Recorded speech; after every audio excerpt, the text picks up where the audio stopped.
Everything you're about to hear is for education and entertainment purposes only. Whilst we are licensed, we're not aware of your personal financial circumstances. Any advice is general advice. Equity Mates operates under Australian Financial Services Licence 540697.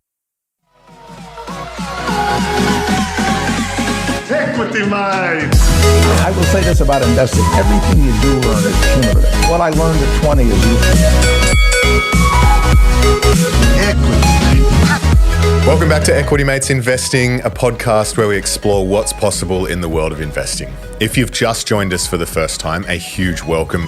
We have a massive episode today. My name is Bryce, and today we're answering the question, how to find a property poised for growth. To chat through it as always, I'm joined by my equity buddy, Ren. How are you? Bryce, I'm good. I'm very excited for this episode. We always love talking property. It's a fascinating asset class that has captured generations of Australians and frustrated just as many. Absolutely. And there's plenty going on at the moment with house prices, with rental vacancy rates at all-time lows. And so it's worth talking about. And when we talk property, there's one man that we turn to. That's it. We're bringing back Sam Gordon, who is the Director of Australian Property Scout. They're an investment buyers agency sourcing property right across Australia. And today we've brought Sam in to, as I said in the intro, help us answer the question around finding a suburb poised for growth. So whilst this is through the lens of an investment property for Sam, there's plenty in this episode for anyone out there who is looking to buy residential as well for their primary place of residence. Yeah, I think if we take a step back, it's wherever you are on the property journey, whether you would like to buy a house at some point in the future, whether you're thinking about buying, like you're ready to buy as an owner-occupier, or if you've starting to think about property as an investment asset class, one thing that unites everyone is that you would like the property to go up in price. Because that's what everyone says it does. Yeah. And I think, whilst Sam is predominantly an investor, what we wanted to do was draw out those universal factors that we would all consider wherever we are in our investing journey. And so that's what we really want to unpack with him when he joins us shortly. A massive thanks to Australian Property Scout for supporting this episode. If you'd like information on what Sam does, or you'd like to be connected to us, you can head to his website, australianpropotyscout.com.au, or just head to equitymates.com/contact and leave us a note and we can connect you with Sam. But without further ado, let's jump straight into it. Here is Sam Gordon. Well, Sam, welcome back to Equity Mates. Boys, it's an absolute pleasure to be back in the room with you. So since your last episode, we have had a number of questions around how does Sam actually find suburbs poised for growth? Because you always tease it in the episodes. It's the secret sauce that you're not willing to give away. And we understand that there's some things that you need to keep behind closed doors. But there are other things that just, I think it's sort of table stakes, and there are things that if you're looking for your own home, residential as well, that we can think about. So today's episode is all about how to find a suburb poised for growth. We want to talk about the market drivers and then break it down into macro and micro and kind of go through the checklist that you think about 100%. when looking for investment properties for your clients. So let's start at the top with market drivers broadly. Always changing, but fundamentals remain the same is kind of the note that you've started with here. So talk us through the first part here, market drivers. When anyone's looking for an area to invest in, it's always important to note, probably firstly before anything else, is like what do they actually need in their portfolio?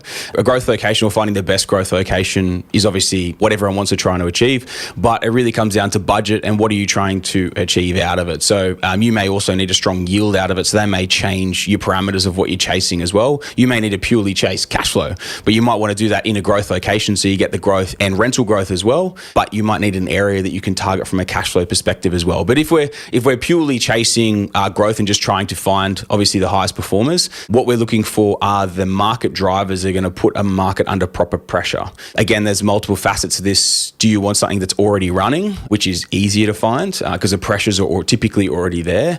Or do you want to try and beat the market and get in maybe either right at the start or 6-12 months out so you can buy in at the bottom with the least competition possible and then ride a full market cycle? So again, it's very dependent on the individual and the investor and their strategy and what they're trying to achieve. But ultimately, the fundamentals are always the same when you're trying to find it. It just depends whether you're trying to get in early, or a market on the way through already. What are those fundamentals? And maybe if you just tell us at a high level, and then we can delve into some of them as we go. I mean, the biggest things, obviously, it comes down to supply versus demand, which we always talk about, right? So the biggest drivers are the things that are going to put a market under significant pressure. Those things are typically a shortage of housing with an increasing population, or just the population doing what it's doing, and investors potentially moving into an area, but not enough housing there to be able to absorb that amount of demand as well. So really, like the points I kind of got prepped up here that we're going to talk about are all the fundamentals that will put a market under proper pressure. And then it just depends on the market that you might be researching, or where you're looking at, or what you're looking for.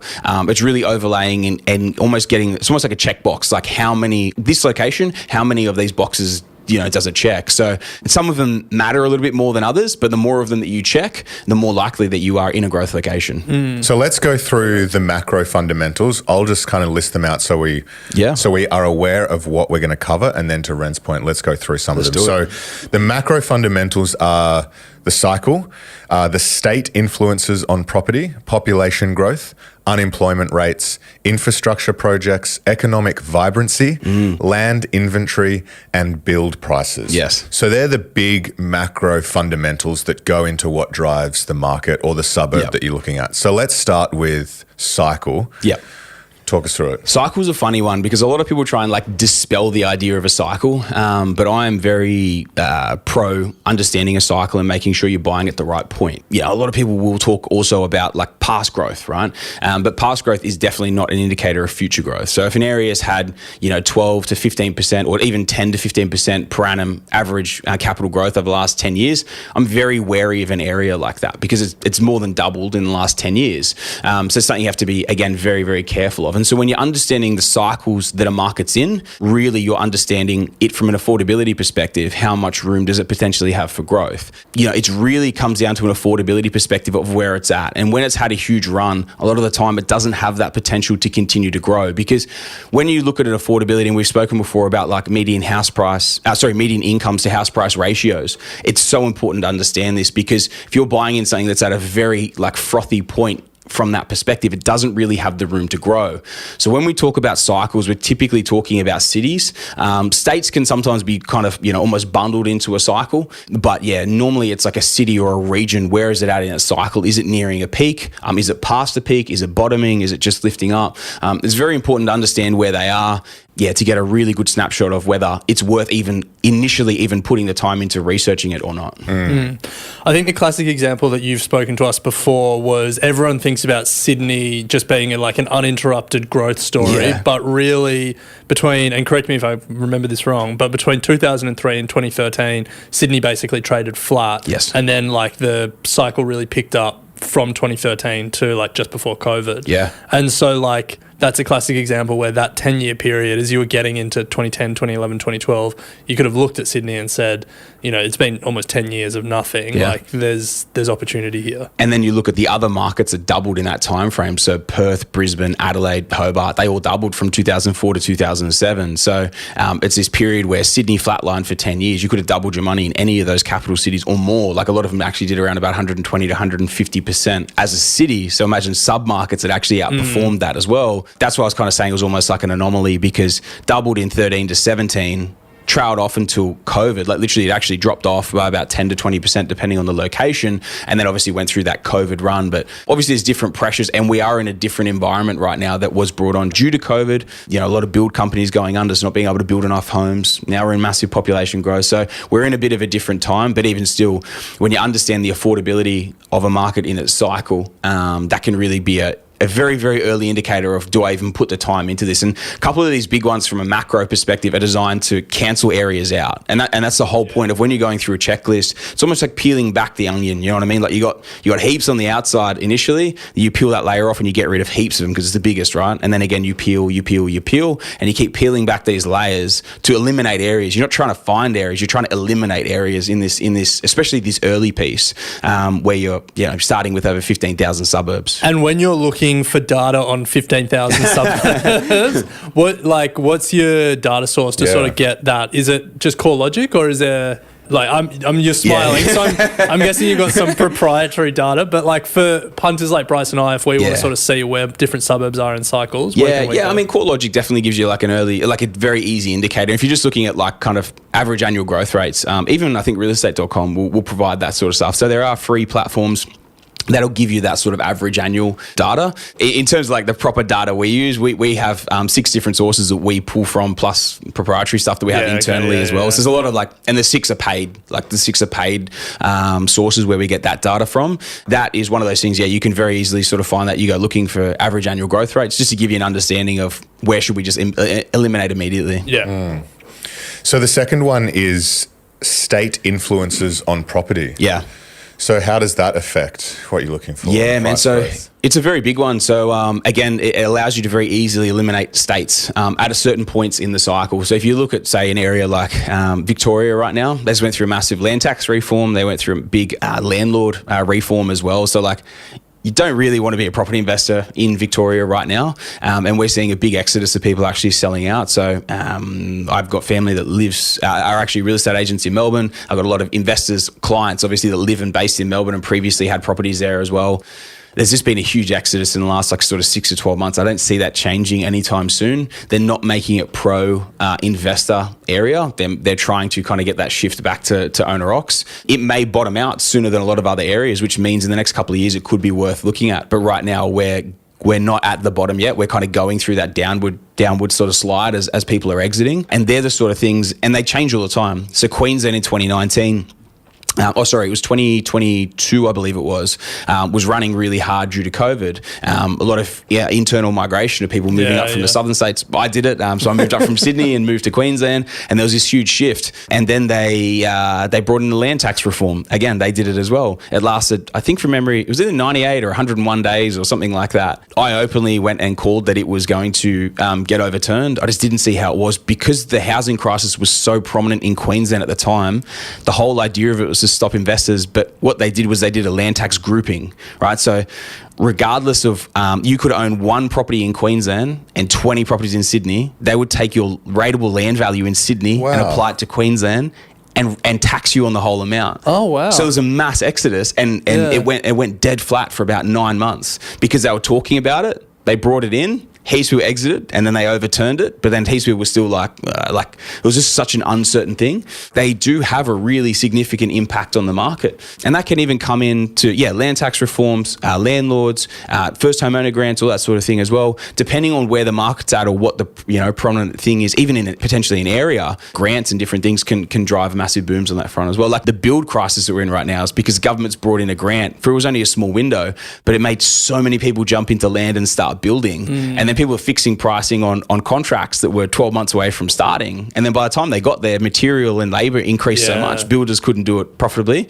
And then so many of them went under. So like all these sorts of things, you just got to factor into the equation. And those state influences are massive, whether it comes to the stamp duty, the land tax, or the landlord sort of stuff as well. You got to be over it because, you may think something looks good from some perspectives, but when you understand these things at a deeper level and how they'll actually impact a market. But again, when markets move in cycles, investing for long term's okay, like it's good. From a cash flow perspective, I'm a believer in it. But when it comes to growth, like I like to get in and out of markets in I always look at like a 3 to 5 year window. 5 years is kind of like riding a market to its sort of full peak. You hold over the long term, you got to weather all this stuff the whole way through. And if a market's down for 10 years, I just, from a growth perspective, I don't see the point of it. I look at velocity of money. I'd prefer to pull my money out and be somewhere else. And like that is Sydney example. You could have doubled your money in Sydney 2000, 2003, pulled out of that, doubled it again in any of those 4 capital cities I mentioned earlier. Got out of that, got into Sydney in 2012, and ridden it again. So, but I like to move my money around a bit more aggressively than just sitting it in something for, let it stagnate and let inflation eat out my profit.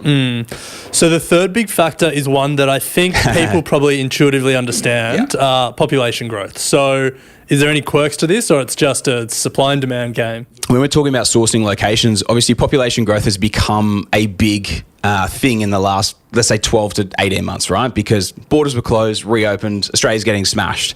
We're also in a massive housing shortage. So like when you throw that in the mix as well, that's what's creating, and a lot of people understanding the population growth on that side. But if people are listening to this in 2 or 3 years and maybe the fundamentals have changed a little bit and maybe it isn't so crazy from an international perspective, population growth at a smaller level, so when we're talking maybe a city or a region, can be a massive influencer of demand. But why are people moving into that area? Why is there such strong population growth, or what's going to drive that super strong population growth? I like to look at it really closely from a more of a region perspective than a capital city, because it can be such a massive influencer. Well, I think that probably is pretty closely tied to the next one, which is the biggest driver of population growth to certain areas is availability of jobs. And the fourth factor you have here is unemployment rates. Yeah. And it also ties in really closely with the one that follows it again, being infrastructure projects. So the two of those are almost always very, very closely linked. When something has a lot of infrastructure projects in the pipeline, it will drive a lot of people into a region. Sometimes trying to get ahead of those things, either being announced or knowing they're in the pipelines and being imminent, or some projects coming in being approved and then some other big ones coming in after it. Massive driver of population growth for one, which then in turn turns into super low unemployment rates, and also tightens up vacancies and everything, and really eats out stock right across the board. So those two are super, super important. When you've got really, really strong or really low unemployment figures, you've got a really, really strong local economy, which means there's more money flowing around. People are being able to ask for salary increases, wage increases. The incomes are lifting in an area as well, which allows people to pay more for both rent and sales price. And a lot of the time, it attracts people of a slightly higher demographic or persona as well. You're going to attract better people to an area if they're being paid more as well. So, and then that all flows into the sixth, I guess, which is overall economic vibrancy of the areas that you're looking at, which I imagine, as you said, just kind of neatly sums up population growth, which leads to unemployment rates, infrastructure projects, and then the type of people that are attracted to these areas and the flow and effect that has to overall economic activity. Yeah, definitely. Yeah. And even like your main streets and stuff, something we always do before we go by anywhere, we'll go drive and walk the main streets. Mainies. Yeah, 100%, man. Nice. So we've got two more macro factors, land inventory and build prices. Before we get to those, because they're somewhat related, I've always heard that schools are a big one, and like you can sometimes correlate improving schools and better school test scores with improving house prices. Yeah. Is that bunk, or is that... I'll call, in your terms, bunk on that. Yeah, I was going to say something else, but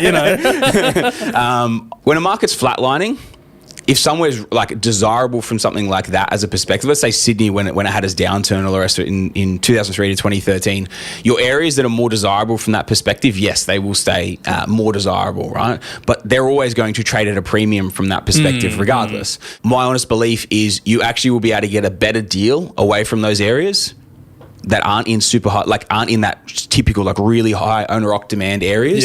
You'll actually be able to get a better deal outside of that because you're not competing with people that are like emotionally getting in there for a specific reason. So you can get a better deal. And I've researched this so many times. There are so many examples of your almost like, let's just call that a lower class area during a boom that's maybe like next to or a couple of suburbs away from that will actually almost always outperform those more desirable areas, because the more desirable areas, they hold at a higher level, they hold at a premium.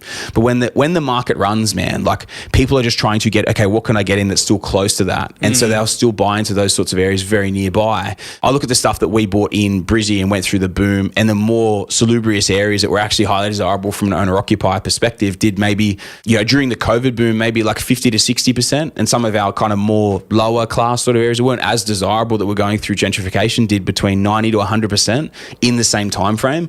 So it's one of those things. I think we'll call the bunk on it from that side, because they will hold up better, especially in a downturn. But from a growth perspective, I don't believe they'll outperform. So that leads to the final two macro factors: land inventory and build prices. Yeah. So land inventory probably plays in a little bit to the point of Wagga. So 25,000 people. We're talking about something like probably 15,000 homes, 10 to 15,000 homes in the next 5 years.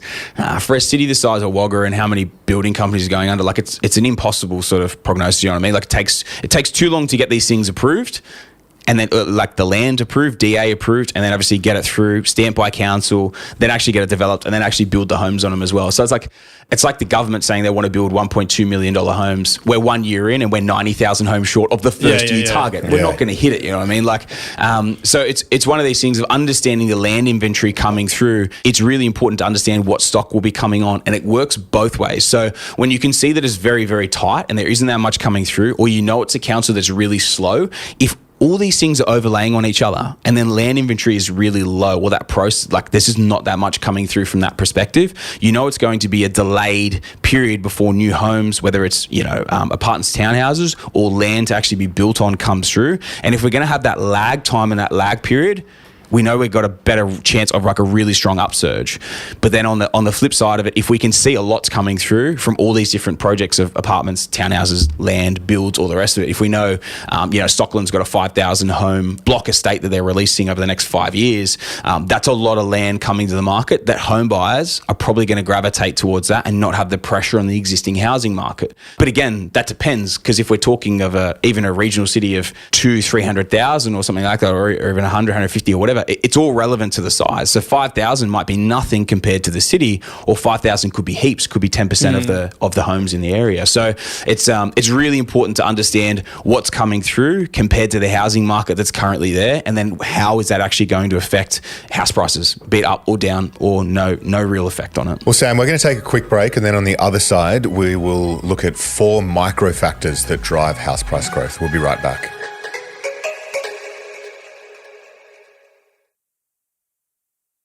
Welcome back to Equity Mates. We're here with Sam Gordon, Director of Australian Property Scout. Sam, we've just spoken about the macro drivers.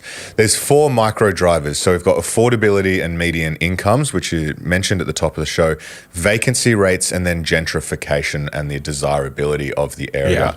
So let's start with perhaps affordability and median incomes, because they probably both tie nicely together. So how should we be thinking about those? It's obviously a massive factor of affordability, okay? So like a lot of people, again, that example I was going back to at the very, very start that we spoke about of people liking to try and chase proven performers. But the affordability of those sorts of areas are shot, because if they're a proven performer, they've already seen a significant amount of growth. How much is actually left in the tank? Now, if there's a big influx of very high income earners, or it might have had a lot of growth, but there's still more left in the tank from an in-income perspective because it hasn't grown for ages, that's something you really need to understand. But when you look at the average house price to income ratios, like they need to be weighted in the favor of there is still affordability left in the tank for this thing to grow, because every single box could be ticked for everything else. But if a market's maxed, it's maxed. If the local population can't pay anymore, they can't pay anymore. Unless investors were to come in and give it a bump. But even at the same time, there's no owner-occupier demand to back that up. So when they recede, the prices will recede. So it's one of those things where it is probably the biggest factor I overlay on everything that I do. When I look at something, I could, again, tick everything. But if there's no actual room to grow left in the tank, it's not worth putting either mine or my client's money into those locations. Yeah.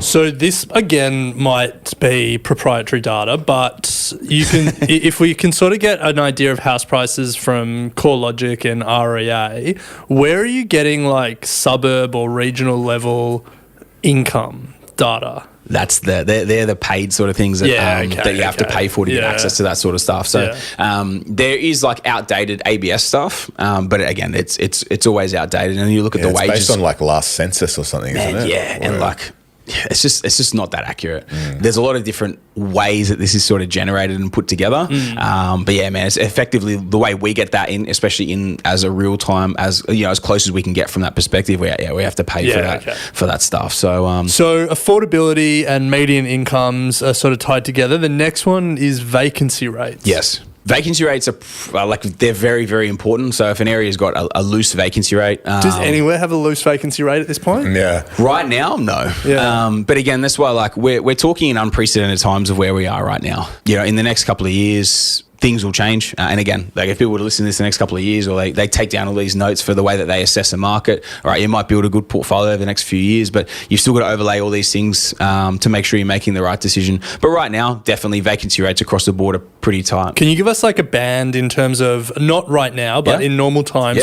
what's like tight vacancy, what's normal vacancy, what's loose vacancy? All right, vacancies are tight compared to long-term standards, but there's some areas that are sitting at like 1.5% at the moment. Right now, that's considered a little bit of a loose vacancy rate. Anything over 1% is a little bit loose. That's crazy. That's now, right? Yeah. But like, let's say pre-COVID, right? Yeah. Let's go off pre-COVID sort of levels. 3% is considered a balanced market. Okay. I would never buy in a 3% vacancy rate area unless I could see everything else tightening up and I could get a ridiculous deal. 3% vacancy rate is pretty loose. Yeah. If you can see that the vacancy rate's trending down, maybe it was at 1.5 and then 1.2 and then 1, and now we're slowly sliding down in the zeros. Something has got pressure on that market to keep it dropping that low.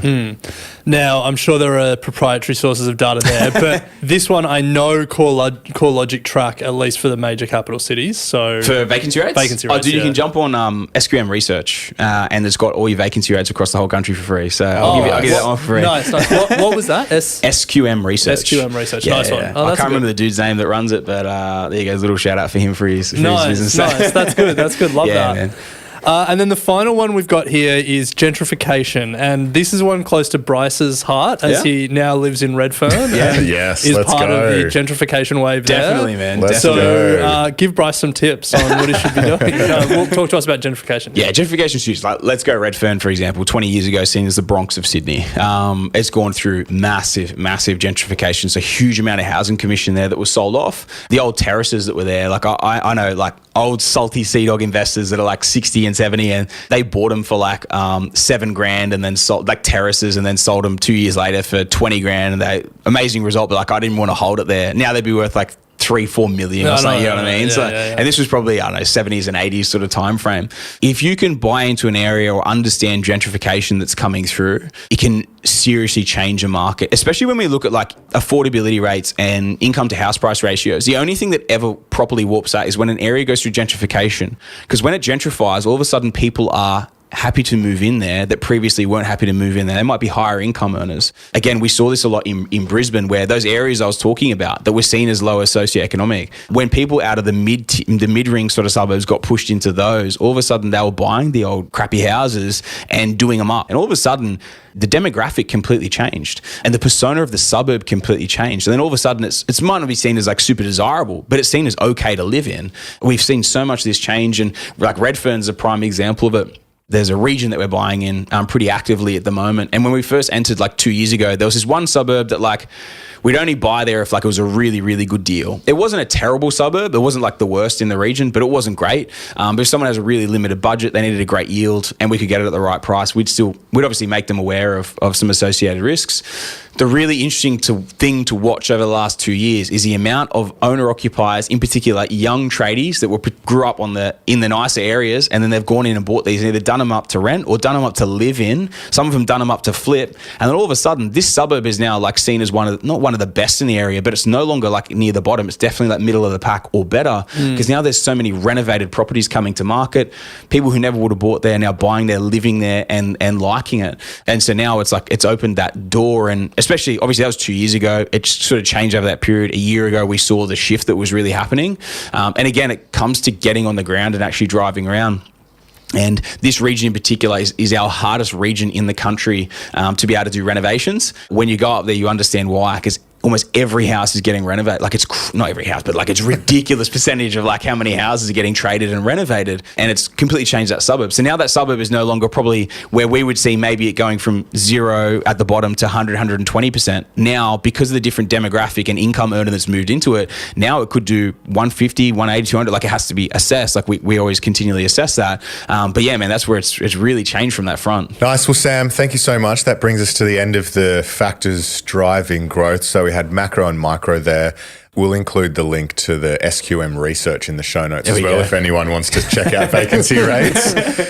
So a couple of things. If you want to be put in touch with Sam, you can hit us up at equitymates.com/contact and we can put you in touch. Otherwise, just head to the website, australianpropertyscout.com.au if you want to chat to Sam about the services that he provides in finding an investment property. If you want that proprietary data. If you want that proprietary data, yes. If you guys don't mind me throwing in there as well, guys, guys, like on the proprietary data side of things, we just recently launched the new APS course called School of Property. If you want to head there, we're doing like discovery calls and doing strategy sessions if people either got existing portfolio they want to start. Yeah, either www.australianpropertyscout.com.au or www.schoolofproperty.com.au as well. For either people who are trying to do it themselves, School of Property is literally all the stuff I don't talk about and all the little secret sauce and everything, that's all in there. So the course would obviously be for people trying to do it themselves. Obviously more than happy to have a chat with people from that perspective, or if you want the full service and us to actually, overlay all this stuff where you do all the hard work and then actually get out there and find the properties for you, then Australian Property Scout would be the way to go as well. Well, Awesome. we didn't mention, so we should as we close. You actually won Buyer's Agent of the Year this year. I did, mate. So, I did. Yeah. If that's not a sell, then what else is? Thank you, mate. Yes. Yeah, it was that was cool to finally pick that up. So Congratulations. Thank you, boys. Appreciate it. Well, Sammy, thank you for coming on. We'll include some links in the show notes if people want to pick it up with you. But until next time, we appreciate it. Cheers, boys. Appreciate having me on. Thank you. You have been listening to an Equity Mates Media production. In the spirit of reconciliation, Equity Mates Media acknowledges the traditional custodians of country throughout Australia and their connections to land, sea and community. We pay our respects to their elders past and present and extend that respect to all Aboriginal and Torres Strait Islander peoples today. This podcast is intended for education and entertainment purposes. Any advice is general advice only and has not taken into account your personal financial circumstances, needs, or objectives. Before acting on general advice, you should consider if it is relevant to your needs and read the relevant product disclosure statement. And if you're unsure, please speak to a financial professional. The hosts of this podcast and their guests may have positions in the companies mentioned. Equity Mates Media operates under an Australian Financial Services Licence 540697.